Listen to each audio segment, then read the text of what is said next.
crazy reading month.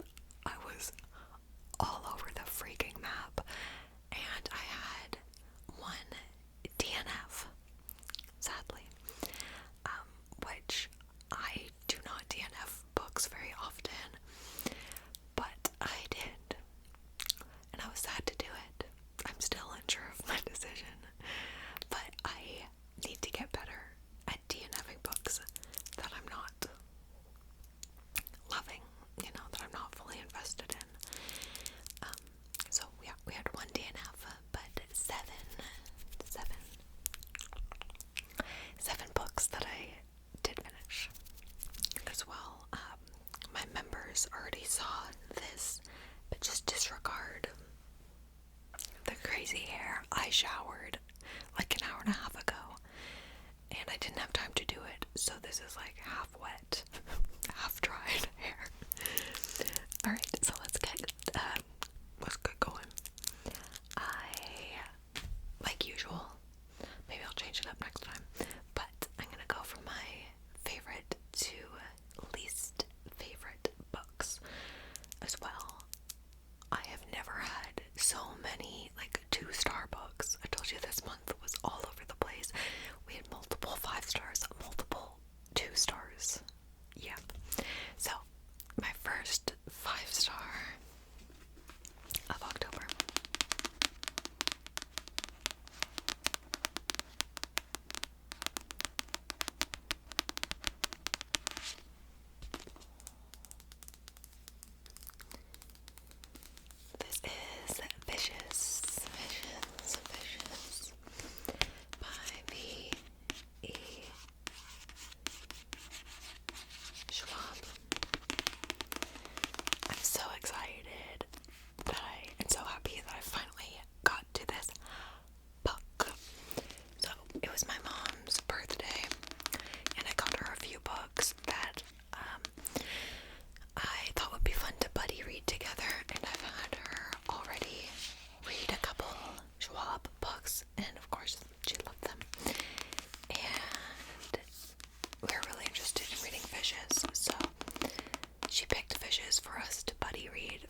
is a second book to this called Vengeful, and I do have it. I'm definitely gonna read it, but I haven't heard many good things about Vengeful. So it's a little concerning, but I'm still gonna read it. Okay. So that is Vicious. Oh god.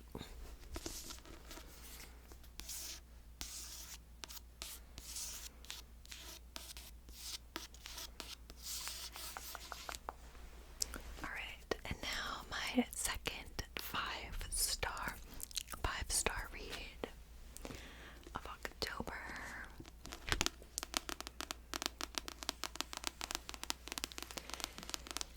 This is the first book we're talking about that was on my October TBR from, I did a video at the start of October, like my TBR jar prompts, pick my October TBR, my October TBR, and this was one of them for like a haunted house book, even though it's not really about a haunted house, but you guys are gonna be really proud of me for how many of those books I actually got through this month. Like, I'm very proud. But this is the last house on Needless Street by Catriona Ward.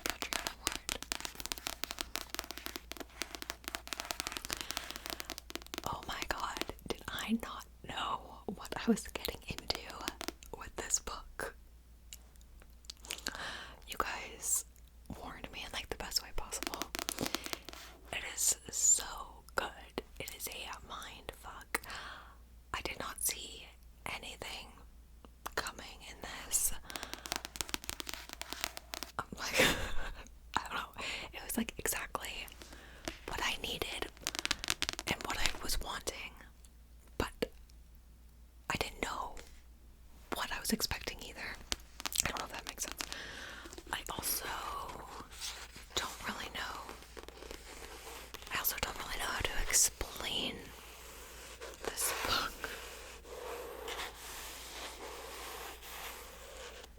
So we're following, there's this little girl who went missing, I think it was 11 years ago. There are multiple POVs. So there's this one man who we're following named Ted, and he's a recluse, lives on his own in his parents' house. He's sketchy and a little odd, so we're kind of following him throughout his days and his life, trying to figure out like what's going on with him. Is he connected like to this little girl? And then we're in the POV of his cat named Olivia. Loved Olivia.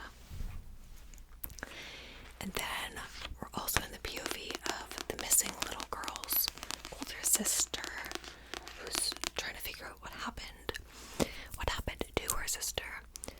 And then I think a couple more POVs come in later on. Yeah, but wow, like me saying that, it does not do this justice at all. I guess it's technically a horror novel, but it's also psychological and actually really emotional and deep. Like, I wasn't expecting it to be so deep.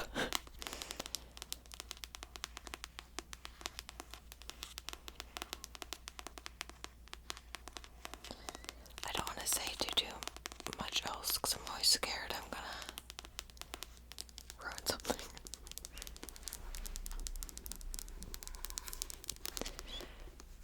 Just know that I ate this up. Thank you guys for making me read this. Because also, how weird is this? Before I read this, and when I had like looked at this on my shelves, I got this as a gift years ago. But I would have sworn to you that I got this as a gift like a decade ago. I'm not even kidding. This book came out in 2021.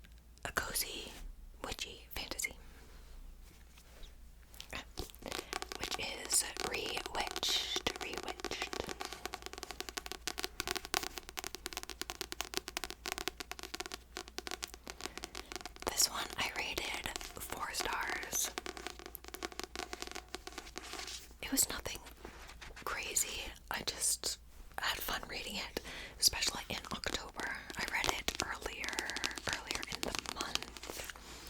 Also, the cover is very cute. This is by Lucy Jane Wood.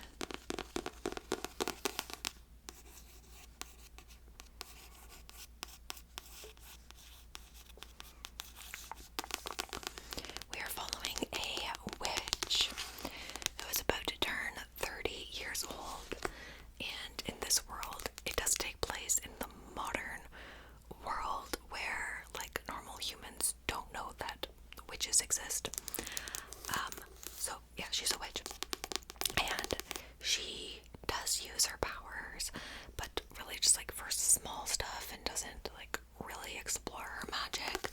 So there's this test she needs to take when she turns 30 to see if she's kind of worthy of keeping her magic. So things kind of go wrong at this hearing on her 30th birthday. So the whole thing, the plot is her trying to keep her magic, essentially. There were a couple like twists, and so what I liked about this book was that the magic and the plot was very much at the forefront of the story, and there was a very side plot romance. Like the romance wasn't really there at all until like the end, but I didn't mind it. I liked him, but it wasn't what I was expecting of it, because I've read a lot of cozy witchy books like in the modern world that are really just like a contemporary romance, but they happen to be witches. But I liked in this one how the magic really was the plot. Like, you could not take away the magic and the witchiness from this and have it still make sense. Does that make sense? So, yeah.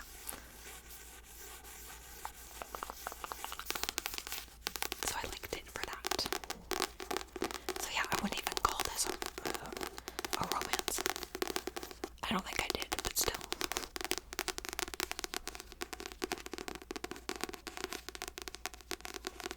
Oh, and she works at a bookshop, which is really cute.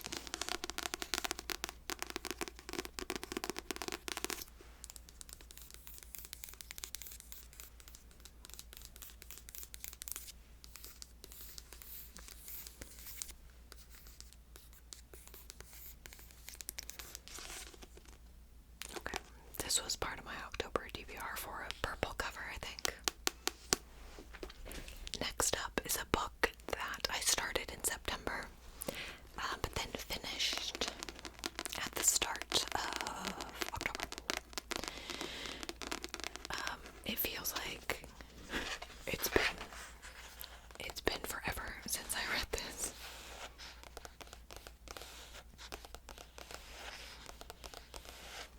This is The Party. This book's really textured. By Natasha Preston.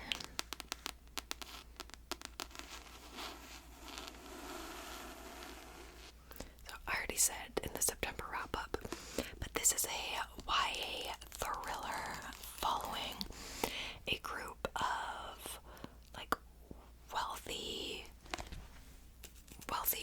boarding school teenagers. They're in high school, and one of their families owns this massive castle, so they go there one weekend for a party, but then get trapped there because of a storm, and then someone dies, and like the classic whodunit, someone starts killing them off, so they're trying to escape and figure out who the murderer is, if it's one of them, if it's an outsider.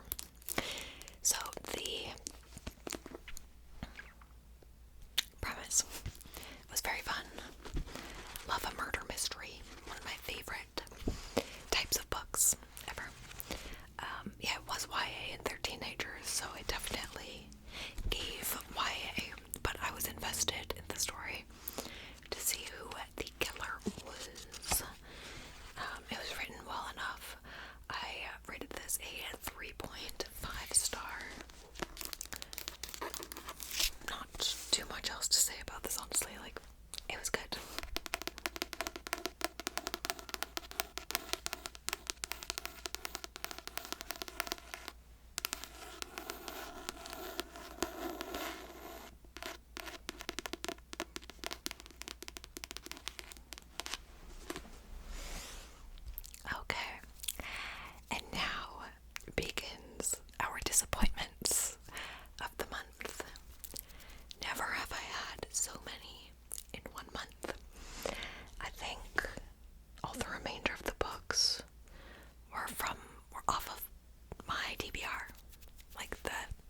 first up, and I am so sad about this one.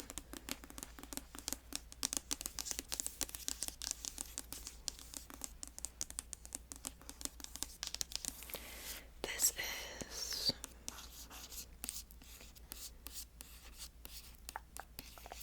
Vampires of El Norte by Isabel Cañas. Oh, could you see that? This is a Mexican Gothic horror, obviously about vampires, and it starts with these two young kids, actually, I think they're 13 or 14, a boy and a girl, and they're best friends. They're obviously like already in love, and something happens, and then suddenly we jump forward, like I think 11 years, and I was very confused when we jumped forward, because the thing that happened, I thought there were going to be more consequences from that, but there weren't. So 11 years later, it goes back and forth between the, what's her name? Nana, her POV, and his POV. What's his name? I forget. Nestor is his name. So he ran away 11 years ago when this thing happened. I don't think I should say, hold on. I can say he thinks that Nana is dead and died from the thing that happened 11 years ago. And so 11 years later, they like meet back up, and he's like, what the hell, you're alive? And she's like, you left me, blah blah blah. So, and then things happen. There are kind of vampires. I rated this a 2.75. I think, do you know what? Okay, on my Fabled, I actually have 2 stars. I'm just gonna read you my review. I don't normally actually write out reviews, so I said, I'm honestly quite let down by this book. I feel like you're promised a gothic horror about vampires, but are given a juvenile love story. I just didn't care for the characters and wanted horror, but I don't feel like I got any of that. And I stand by that. Like, look at how cool this cover is. I was so excited for a gothic Mexican horror about vampires. Like, this book, you could have removed the vampires and still had the exact same story. Like, I don't feel like the vampires added anything to the story. There was like one kind of creepy scene. Like, I wouldn't say the book gave gothic vibes at all, nor any horror. So I was just very disappointed.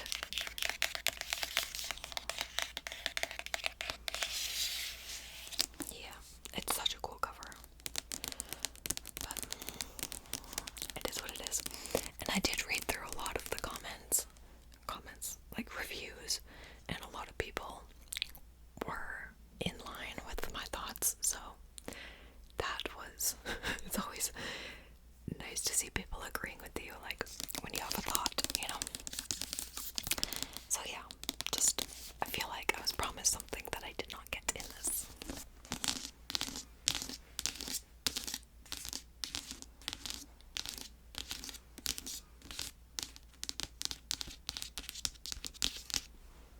Alright, second disappointment of the month was, actually I lied, I don't think this one was on my TBR for the month. This is Famous Last Words by Gillian McAllister.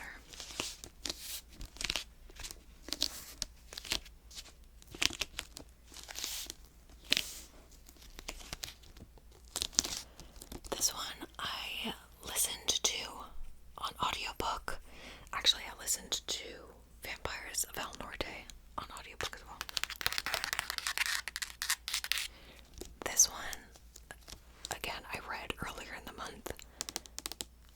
feels like it. That was forever ago.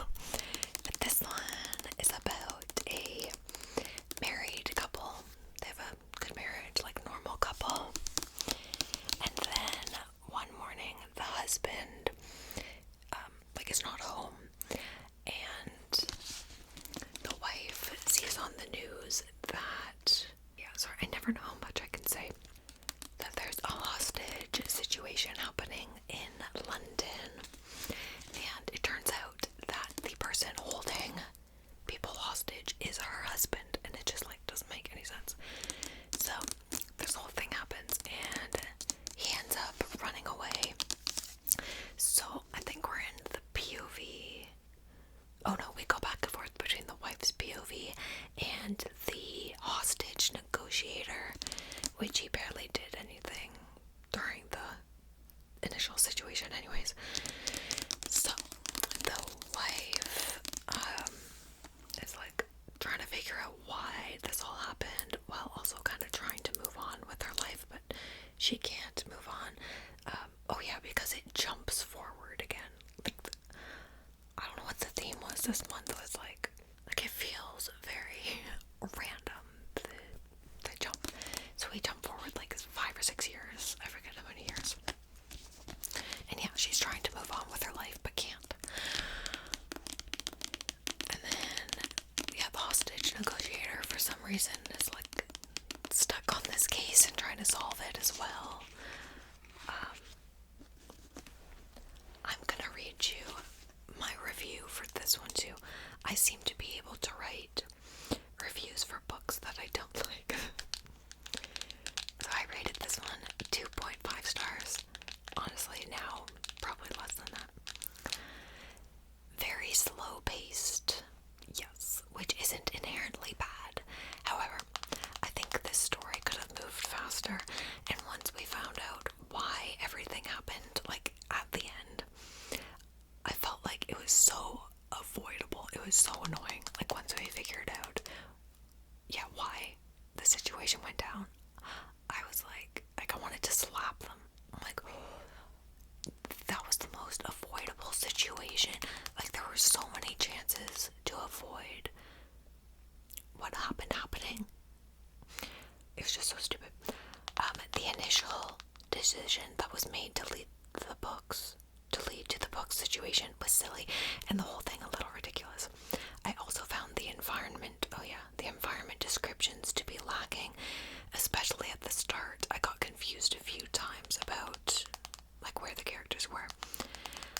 If I hadn't listened to this on audio, I may have DNF'd it. That's true. Mostly for the pacing. Yeah, the whole thing just felt very unnecessary.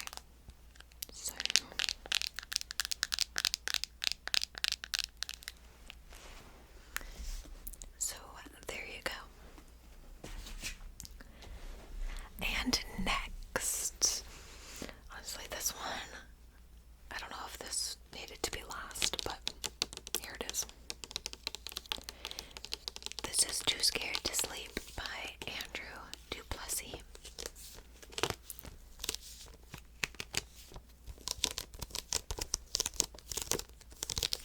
I was really excited to read this one throughout October because it is a collection of short stories. They range from 2 to 6 pages. A collection of short horror stories.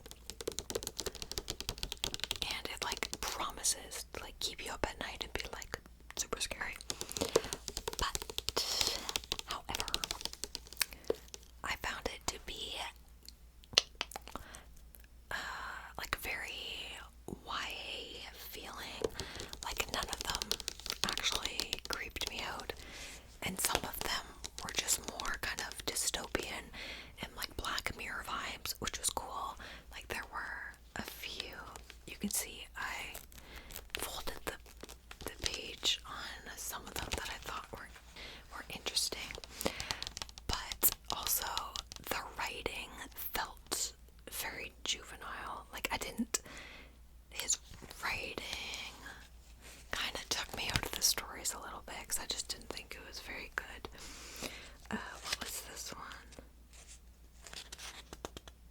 this one where this girl gets like stuck in a video game.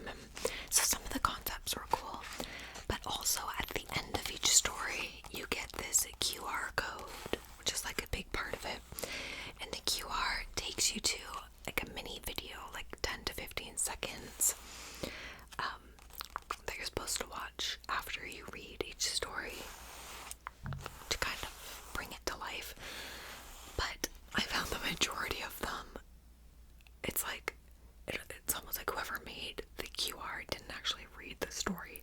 Like a lot of them didn't feel like they had anything to do with the story, or were just really pointless. So they were kind of disappointing.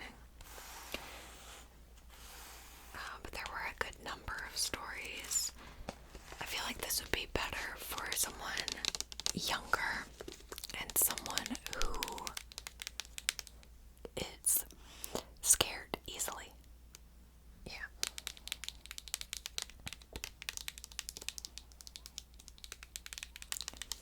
So this one,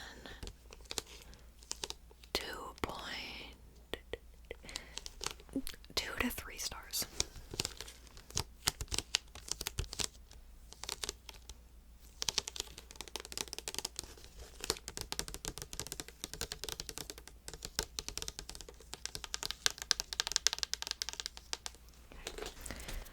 Alright, and now on to my unfortunate DNF. Another one I was really looking forward to, and that is the Thursday Murder Club by Richard Osman.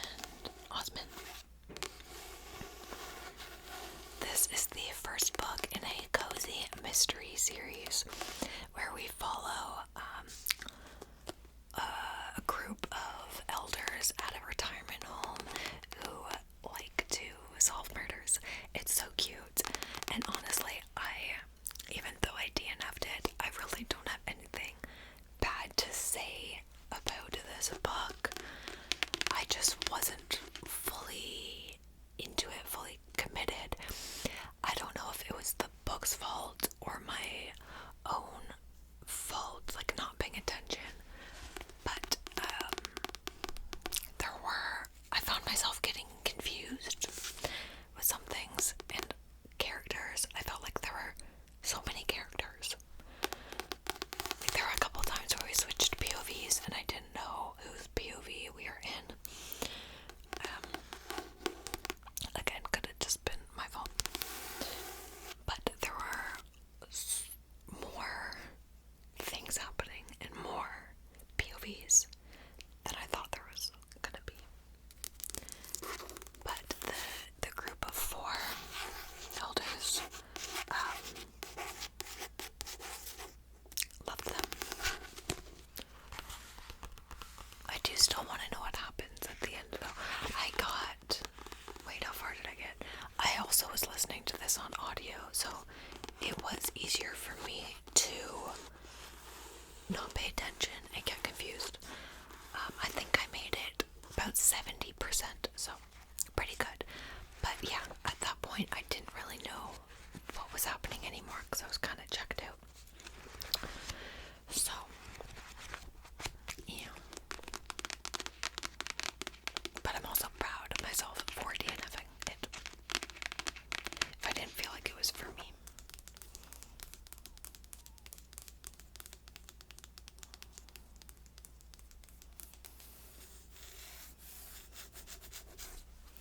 I was gonna say something else, but I can't remember. Oh yeah, there's a Netflix show that recently